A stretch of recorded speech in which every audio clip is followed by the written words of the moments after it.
Hello everyone, কেমন আছো সবাই? তো আজকে সকাল সকাল চলে গেলাম আমাদের গরু আনার জন্য।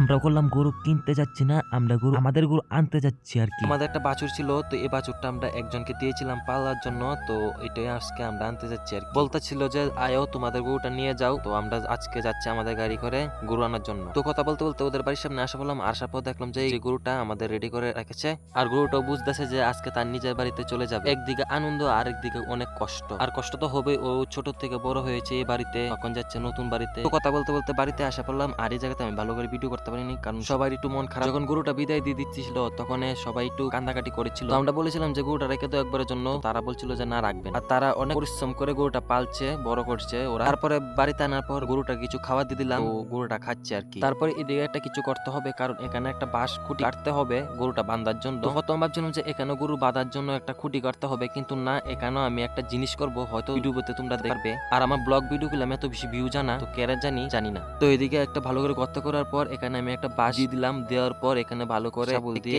কেজিয়ে শক্ত করছি আর কি। আর বাঁশটাকে মধ্যে দিয়ে ফাড়িয়ে এখানে আমি কাঁচিটাকে উল্টা করে লাগিয়ে দিলাম। কেন করলাম? কারণ খড় কাটতে একটু সহজ হবে, দাও দিয়ে কাটলে অসুবিধা হয়, কাছে দিয়ে কাটলে সহজ হয়। আজকে ভিডিও টুকুই, ভিডিও ভালো লাগলে একটা লাইক করে দিও। বাই।